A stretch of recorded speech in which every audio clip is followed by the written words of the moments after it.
what should we make today? As you see here, we have these lovely ingredients. I'm thinking maybe, what about cinnamon rolls? Sounds easy.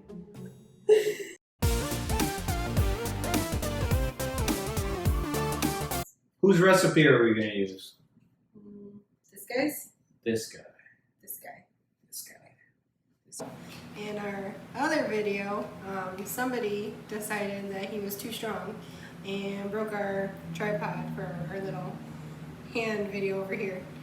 So this is what we're gonna do now.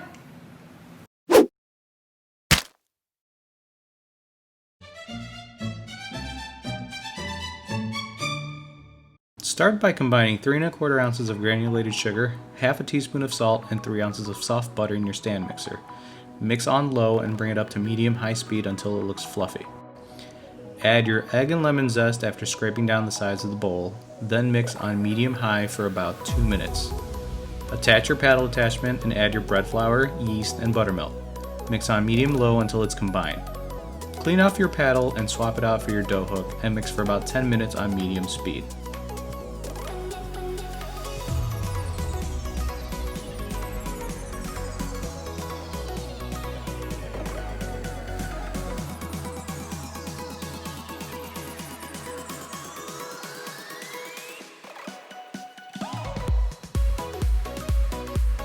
Let the dough rest in a covered, well-oiled bowl for 2 hours.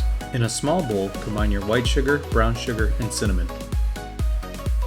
Don't forget to oil your work surface. We didn't need to because I put a ton of oil in the bowl and Heather got pissed.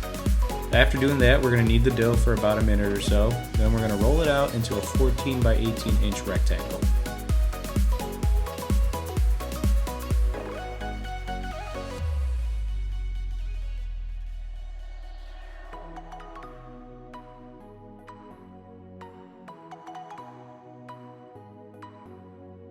After rolling out your weirdly shaped rectangle, distribute your sinnashuga mixture evenly and roll it up, and place it seam side down.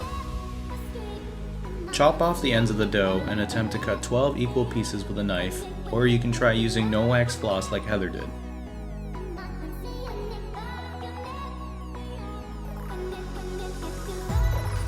Oil the bottom of your pan and place a sheet of parchment paper down.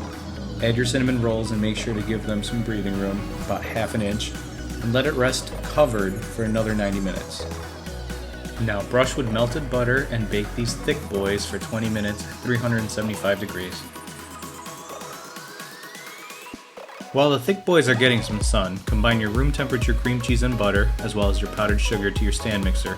We're going to mix on medium-low speed until creamy.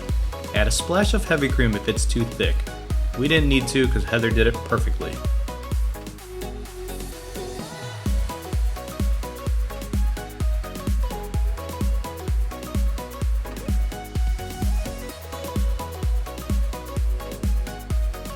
It is imperative to let the cinnamon rolls rest for at least 5 minutes before topping it with the frosting.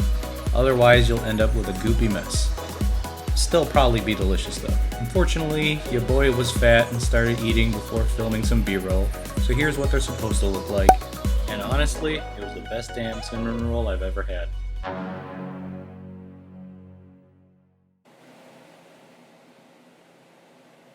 I forgot I have to talk.